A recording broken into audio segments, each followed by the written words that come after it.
बिस्मिल्लाहिर्रहमानिर्रहीम अस्सलामु अलैकुम रहमतुल्लाह। इस वक्त जो इमरान खान के साथ मुज़ाकरात, बातचीत, डील की ऑफ़र, फ़लानी ऑफ़र, ये वाली ऑफ़र, उसके ज़रिए से ऑफ़र, बंदे को दरमियान में डाल लेना, इसके ज़रिए से मुज़ाकरात, रात को पहुंच जाना और यहाँ ये कर दो, वहाँ वो कर दो, गवर्नमेंट को एंगेज कर लो, बड़ा कुछ हो रहा है। इमरान खान को किसी तरह से कंट्रोल करने के लिए, या आप कह लें जिस तरीके से कुर्बानी का बकरा होता है तो आपने उसको बड़ा कंट्रोल करके रस्सियाँ डाल के और कंट्रोल करना होता है उसके हाथ पैर, तो फिर आप छुरी फेर देते हैं। तो ये बाकी जो शरीफ ख़ानदान, जरदारी ख़ानदान है, ये तो बड़ी आसानी के साथ कंट्रोल हो जाते हैं। उनको पकड़ें और इनको आप उड़ा दें तो ये दौड़ जाएंगे, मुल्क से भाग जाएंगे। ये तो बड़ी आसानी के साथ ही पकड़े जाते हैं, पकड़ में आ जाते हैं। लेकिन इमरान खान उस मिट्टी का नहीं बना हुआ। इमरान खान सबसे ही दो हाथ आगे है। वो तो जरदारी से भी दो हाथ आगे है। जरदारी को यहाँ पर बड़ा एक बना के पेश किया जाता है कि वो सियासत का पता नहीं को बहुत बड़ा बादशाह, या सियासत का बहुत बड़ा किंग है, या सियासत का जो है वो बड़ा PhD और फिलोसफर, और बहुत बड़ी कोई फिल्म चीज़ है। इमरान खान तो उससे भी दो हाथ आगे है। जरदारी जब भी हमेशा कोई जेल में जाता है तो वो अगले दिन अस्पताल में पहुंचा होता था बीमारी का बहाना मार के, और फिर उसके बाद कई साल उधर ही रहता था। और बाहर आके फिल्में चलाते हैं कि हमने बड़ी जेल काटी है। और भाई आप तो अस्पताल में पड़े हुए थे, वहाँ पर सारा कुछ हो रहा है, आपकी मुलाकातें हो रही हैं, आपको फ्रिज मिला हुआ है, AC मिला हुआ है, आपको वहाँ पर दोस्त आते हैं, मुलाकातें, पार्टी, मीटिंग, सब कुछ होता है। इमरान खान की तरह तो जेल इस वक्त पाकिस्तान के अंदर, बल्कि दुनिया के अंदर, इस तरह की जेल काटने वाले आपको बड़े कम लोग मिलेंगे, बहुत कम मिलेंगे। अब एक डायरेक्ट ऑफ़र आई है जो बड़ी हैरान कुन है, और असल में जिसको कहते हैं ना कि असल ऑफ़र अब आई है, जिसको कहते हैं कि बिल्ली थैले से बाहर आई है। बिल्ली जब थैले से बाहर आती है फिर आपको पता लगता है कि असल कहानी क्या है, मामला किधर फंसा हुआ है, चीज़ किधर रुकी हुई है, डका कहाँ लगा हुआ है, और किधर आप जाके हिट करेंगे तो फिर आपकी बात बनेगी। वो अब खाता खोला है, वो पता चला है। वो ये कि इस्टेब्लिशमेंट की जानिब से, या टॉप लेवल पे, इस्टेब्लिशमेंट का असल में मतलब होता है आर्मी चीफ, आजकल है जनरल आसिम। इस गवर्नमेंट ने, अब आप इसकी थोड़ी सी बैकग्राउंड को देखें तो या तो ये मामला हो कि आपने जो इस वक्त डील है वो डायरेक्ट ऑफ़र आई है, और डायरेक्ट ऑफ़र में जो पीछे गवर्नमेंट जब आई, इंस्टॉल हुई, तो इसने जब 8 फरवरी के इंतखाबात हो गए तो कुछ चीज़ों को मैनेज करना शुरू किया।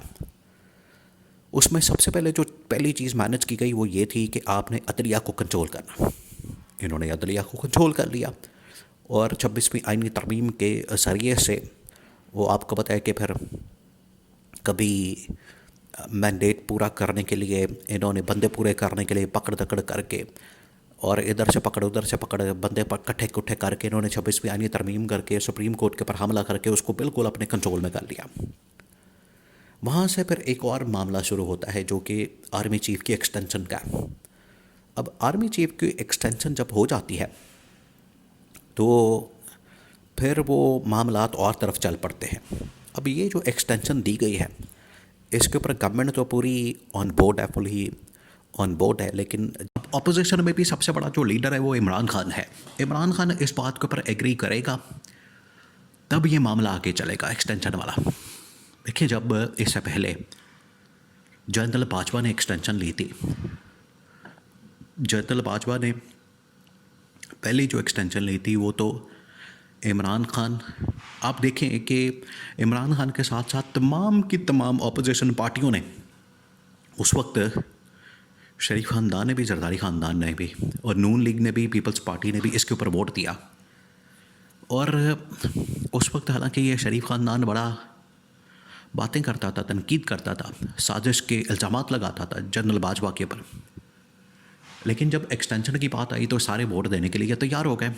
सब ने उसके अंदर हाथ डाला और सब ने उसको वोट दिया, और एक्सटेंशन होगी जनरल बाजवा की। दूसरी जब एक्सटेंशन वो मांग रहे तो फिर मसाइल बहुत ज़्यादा बढ़ गए थे। वो एक सेपरेट इशू है। लेकिन यहाँ पर ये हुआ है कि ये जो एक्सटेंशन दी गई है इसमें ऑपोजिशन ऑन बोर्ड नहीं है। फ़र्क ये है, उस वक्त सारी ऑपोजिशन नून लीग, पीपल्स पार्टी, MQM और PTI सारी जमातें ऑन बोर्ड थी और उन्होंने वोट दिया था बिल्कुल ठक करके एक्सटेंशन जनरल बाजवा की। इस बार की जो एक्सटेंशन है इसमें PTI ऑन बोर्ड नहीं है, जो इस वक्त मुल्क की सबसे बड़ी जमात और मुल्क का सबसे बड़ा लीडर है। तो इमरान खान को ऑफ़र आई है डायरेक्ट।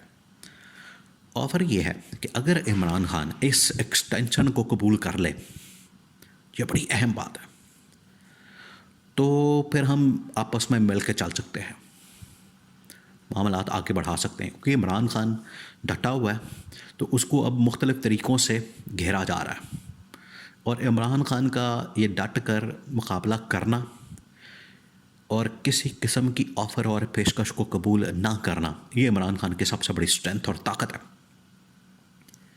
इसी वजह से कभी बनी गाला शिफ्ट करने की, कभी ज़मान पार्क शिफ्ट करने की, कभी सऊदी अरब शिफ्ट करने की, आज जाके आखिरी जो इस वक्त स्टेज के ऊपर बात आई है वो ये कि एक्सटेंशन को कबूल कर लिया जाए।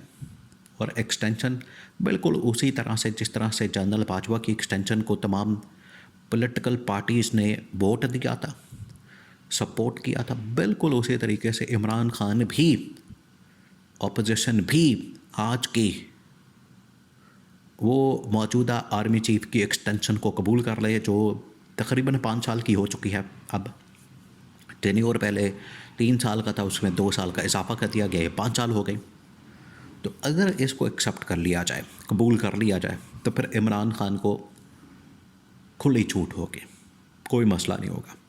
अब इमरान खान इस तरह की किसी ऑफ़र के ऊपर आने वाला नहीं है। इमरान खान इसी वजह से कहता है आपने मेरे ऊपर मुकदमात बनाने हैं, केसेस बनाने हैं, सज़ाएँ सुनानी, सुनाओ, मैं सारी सज़ाएँ भुगतने को तैयार हूँ।